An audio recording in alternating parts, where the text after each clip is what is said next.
And on the political edge tonight, another snowstorm in Washington has led Congress really to shut down for the week, at least the House side. One reason many members of Congress can't get back to Washington. That includes one sitting right here, Congresswoman Chellie Pingree. Thanks so much for joining us on a time when you were in Maine. You're getting a lot of work done while you're here, so thanks for coming in. Oh, absolutely. I'm glad to have the time here. It's kind of funny to be snowbound, only I'm on the other side of the snow. Instead of there. Yeah, exactly. Well, what are your thoughts? What's been happening with your office and this snowstorm? Obviously very dramatic, very unusual to shut Congress down like this. Yeah, and I have to say I love snow. I hate to miss it. I've got boots and long underwear down there. I'm ready for the snow, but, you know, it's a huge hardship on a city like that. You know, in Maine, we wouldn't consider it that big of a deal, but for them to have one snow and then another snow on top of it, they don't have the equipment to move snow out of the way, the things that we're used to doing. So, you know, on Tuesday they closed things down and then they just said, you know, let's not have the House come back in. There's 435 of us.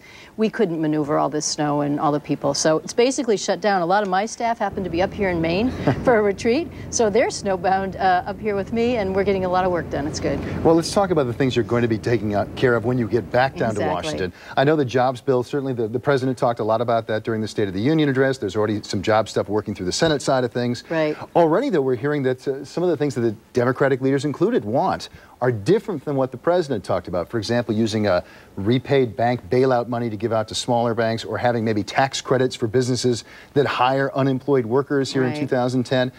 What would you like to see happen? What do you think will happen when it comes to a jobs bill? Well, the House has passed one version of the jobs bill, but there's also a lot of talk going on in the Senate, and as you know, the president has made a proposal. So we're looking forward to things that will really be helpful to us here in Maine. I mean, that is helping small businesses to hire more workers. It's helping people who are currently out of work to extend their unemployment benefits and their health care benefits.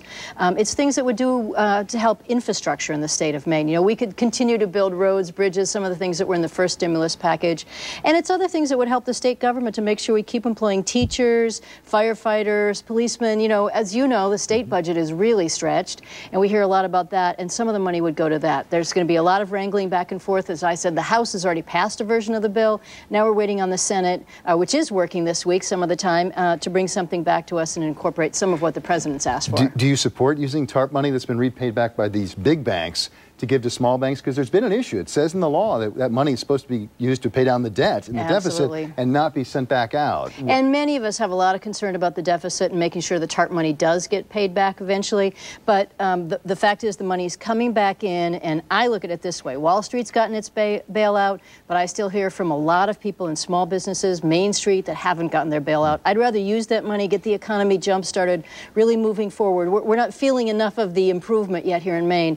When jobs are on the upswing and we're doing a little better, then we'll get it back into the deficit. And I have just enough time to ask quickly, where do you see health care reform going once you get back to Washington? There's a lot of back and forth still about using the majority vote in the Senate. If we were there this week, we would actually be voting on a separate health care bill that requires insurance companies to come under the antitrust provision. For some reason, only baseball teams and insurance companies don't have to comply with antitrust. It's about time they did. All right, Congresswoman Pingree, thank you so much. Absolutely. Thank you for using one of your snow days to come and talk to us.